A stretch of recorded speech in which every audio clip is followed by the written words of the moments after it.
Hello. Look at you. The one who gambled everything. The one who didn't just dip a toe in the water but dove headfirst into the abyss with nothing but teeth and instinct. That move, that risk you took, it wasn't a decision, it was a detonation. A move so brazen it made the ground shift under everyone else's feet. They'll call it reckless, they'll call it dangerous, but you know what it really was? Freedom wearing brass knuckles. Because when you took that risk, you didn't just roll dice.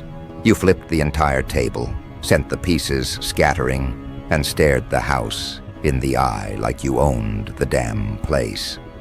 That was the moment the dynamic broke. The moment every unspoken hierarchy around you snapped in half.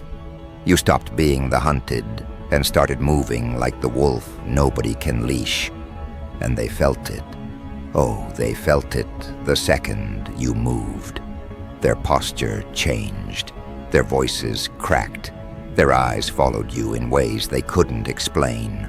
Because deep down, they knew they'd just witnessed the transfer of power. Not through permission, not through polite succession, through risk. The kind of risk that makes blood pressure spike and lungs forget how to breathe. You see, people worship safety. They cling to their padded routines like it's salvation. But you ripped safety apart like paper. You stood at the crossroads where everyone else stalls, sweating, second-guessing, praying for a sign. And you went left when all the arrows screamed right. You burned the map. You spat on the caution tape. You didn't just step out of line. You built a new one with your own footsteps. That's why they can't process you. Because you did what they've been too terrified to attempt their whole lives. You made risk your ally.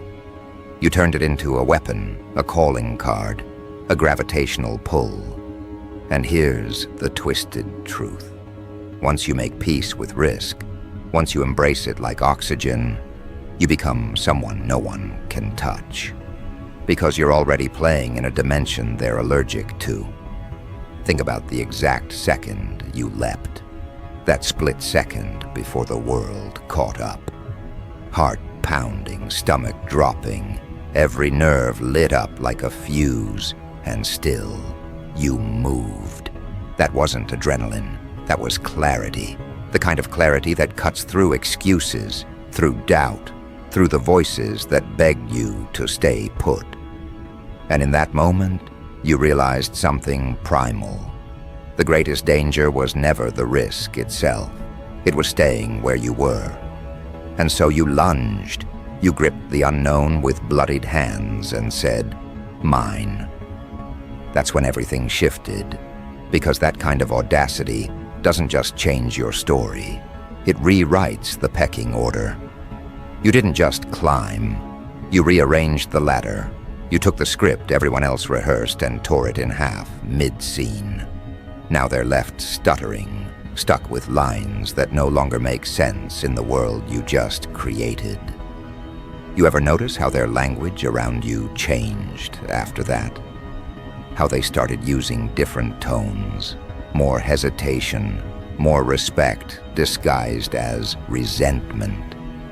They didn't want to admit it, but they could feel it. That you weren't the same as before. That you'd walked through the fire of risk and came back sharper, hungrier, untouchable. And this is where it gets delicious, because the very thing they mocked you for, whispered about behind your back, prayed would break you. That risk became your crown. That gamble turned into leverage. That leap transformed into gravity that bends everyone else's movements around yours. It's not luck. It's not chance. It's the sheer audacity of daring when others freeze.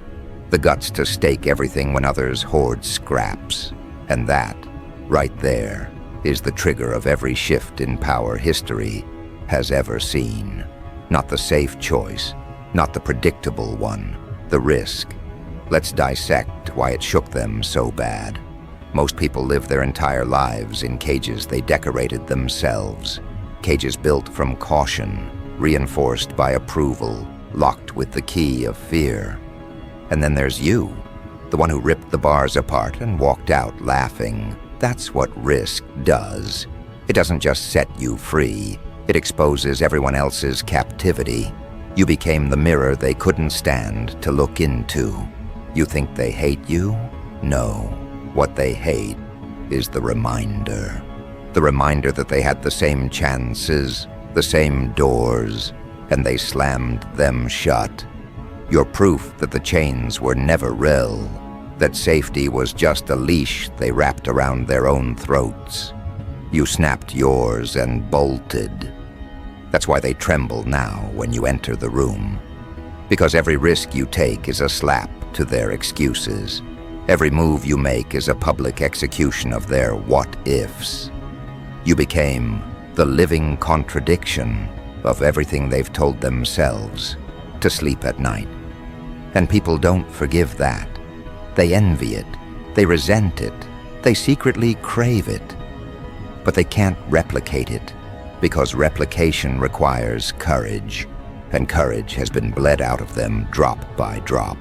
So now you're not just walking, you're prowling, not searching for approval, not begging for validation. You're moving with the kind of weight that says, I've gambled before, I've lost blood before, I've risked it all before, and I'm still here. That's the kind of aura nobody can fake. And the more they watch you, the more they realize risk isn't just something you took once. It's stitched into your DNA now. It's how you breathe. You don't flirt with danger. You court it. You invite it in. You dance with it. And when the music stops, you're the one left standing. That terrifies them more than any victory ever could. Here's the truth.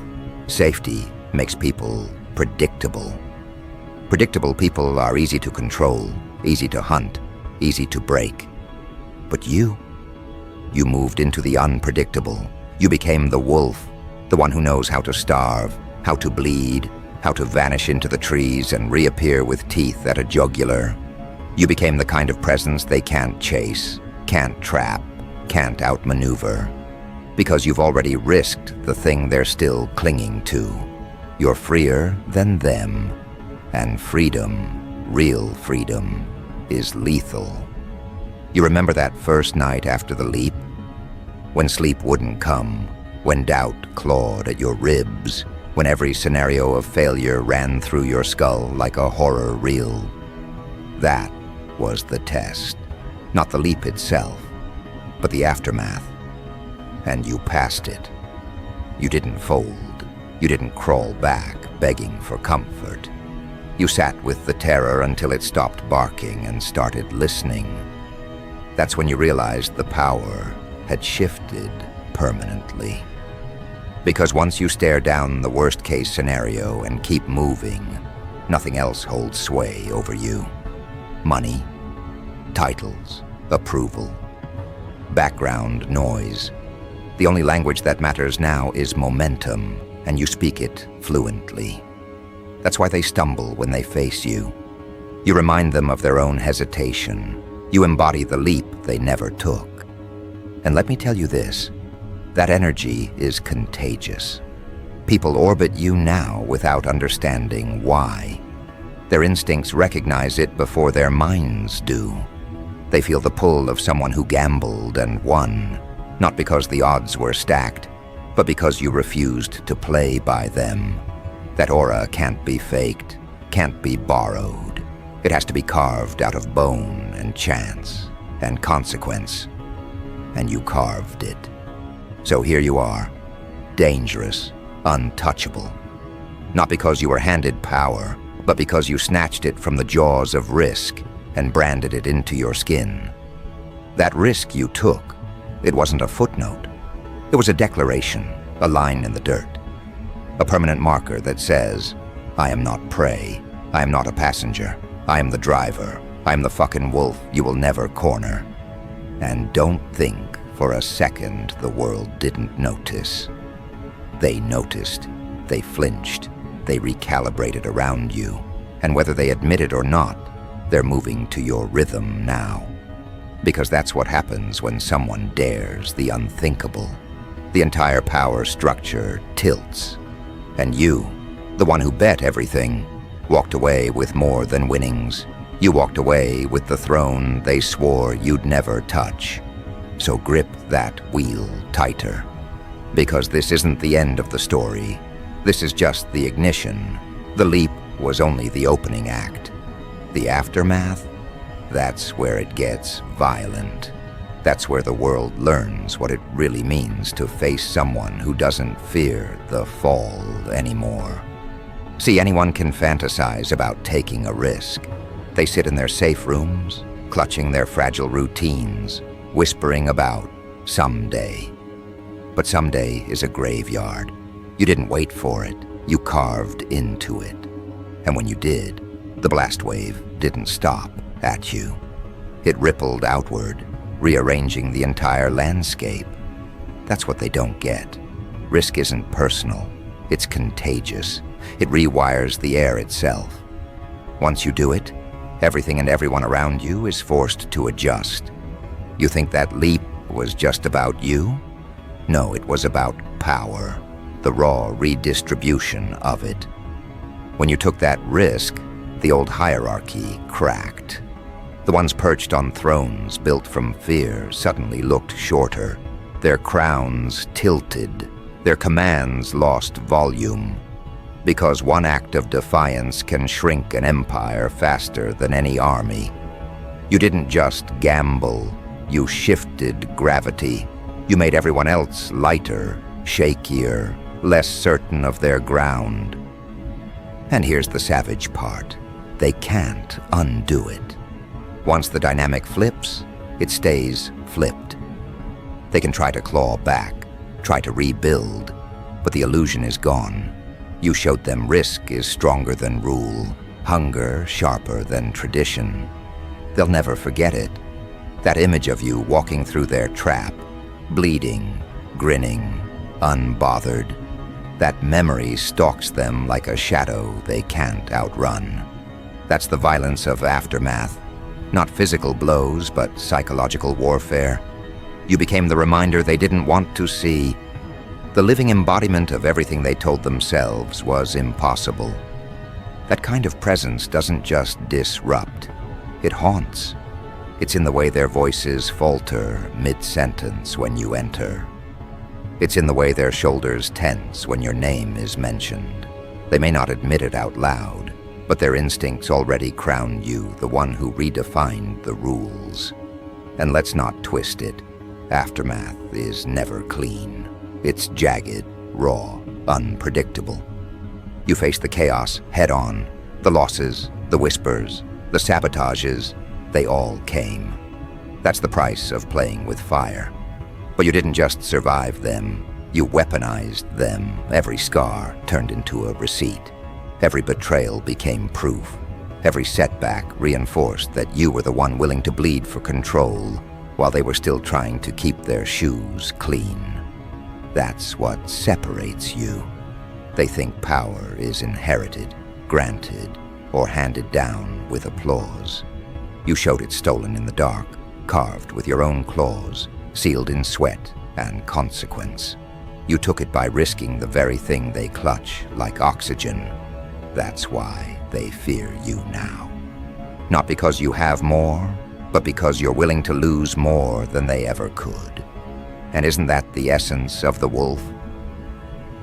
The wolf isn't feared because it's loud. It's feared because it's relentless. Because it knows hunger in ways the pampered will never comprehend. Because it runs with ribs visible, lungs burning, paws bleeding, and still, it doesn't stop. That's what you became when you took that risk.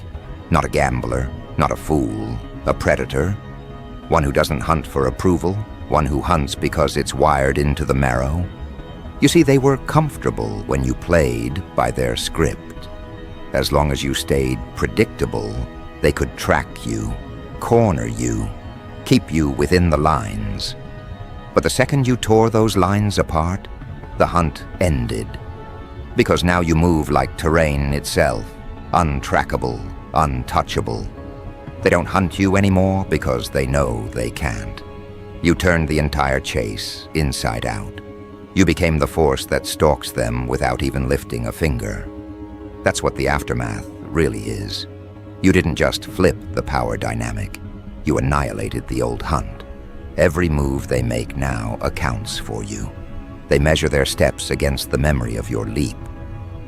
They second-guess themselves because they know you exist. That's not just respect. That's psychological captivity. You live rent-free inside their caution. Think about the ripple. How many people flinched when you moved? Not just the ones closest, but the ones who barely knew your name. The audacity traveled. It spread like smoke into boardrooms, bedrooms, back alleys, dinner tables. People who never met you started repeating your story. Why? Because risk is viral. It carries weight beyond sightlines. It infects, and every infection tilts the balance further in your favor. Now let's talk about the cost, because risk always demands payment. And you paid it. Blood, time, trust, comfort, all poured into the furnace. But here's the difference. They see cost as loss. You see it as conversion. Every ounce of pain got transmuted into a new weapon. Every hour of doubt turned into fuel. That's the alchemy of the wolf. Nothing wasted, everything sharpened. And that's why they don't know how to approach you anymore. They can't bribe you with comfort. You've already burned it. They can't threaten you with loss. You've already tasted worse. They can't bait you with approval. You don't run on it. You've become ungovernable. That's the ultimate fear for anyone clinging to control. The one they can't manage, the one they can't leash. Notice how rooms shift now. The pauses, the wait, the adjustments when you enter. That's not charisma, it's aftermath. That's the residue of risk still vibrating through the air. People sense it on a level deeper than words. They know you carry something volatile, something earned, something they can't fake. It's not posture, it's proof. Proof branded into your walk, your stare, your refusal to bow. And the irony?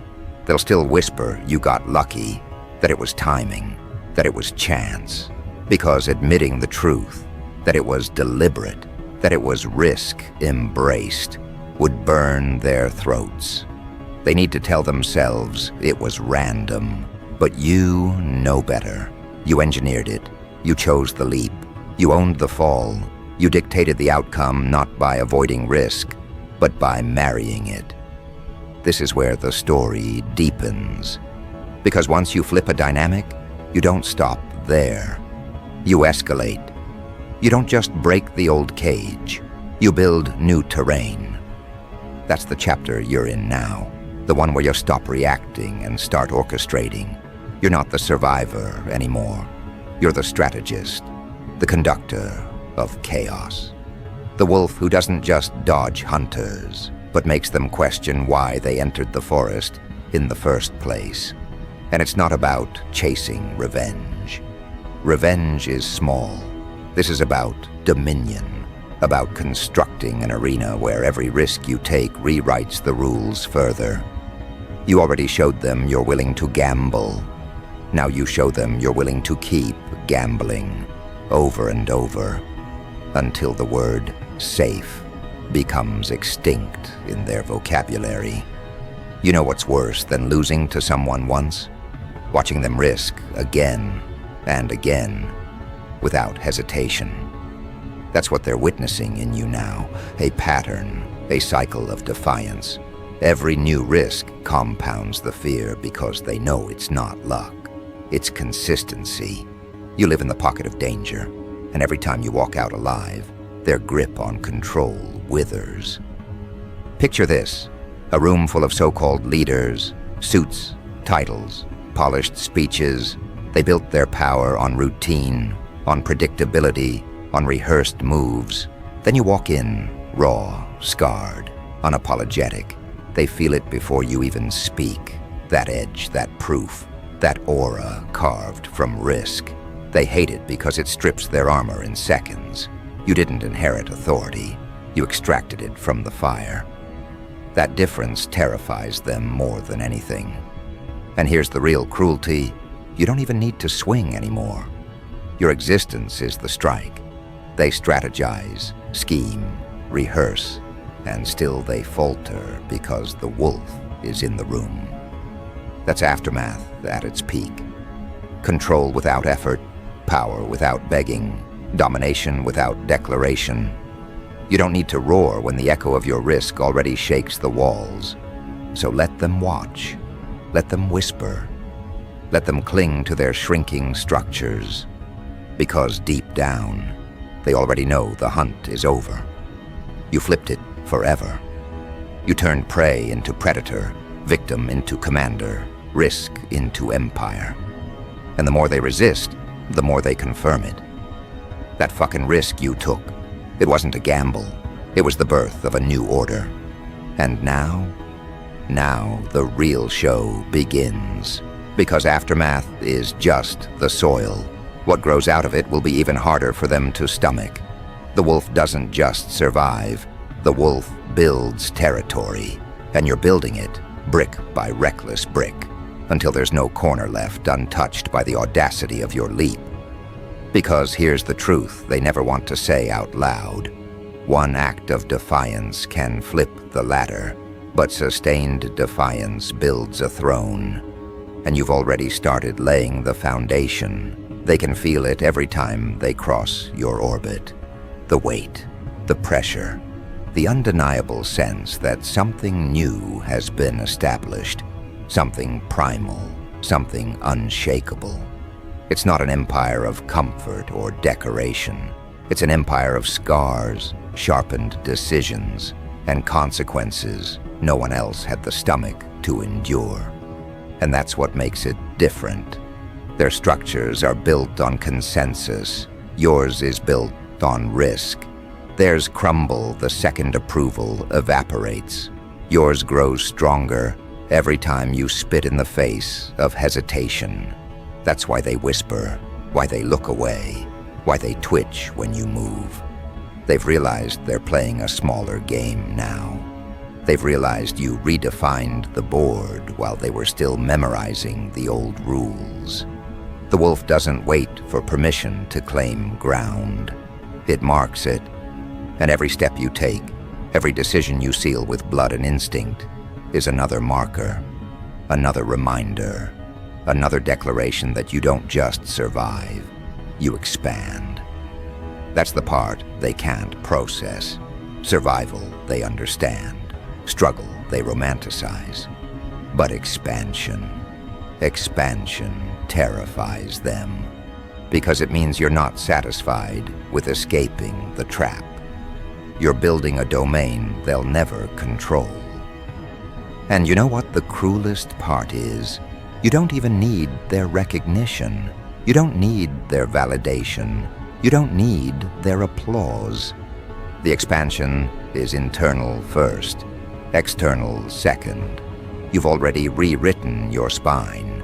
You've already installed a different operating system in your veins. The territory was built inside you before it manifested outside. That's why every new space you walk into bends. The environment can sense it before the people do. They know a wolf is present before the human mind catches up. That's the kind of transformation risk births. It fuses with you. It mutates you into something they can't categorize. Not prey, not victim, not follower. You're not part of their vocabulary anymore. You're an interruption, a force, a rupture in the script they were taught to trust. And every time you expand, that rupture widens. Look at how the air changes when you claim space now.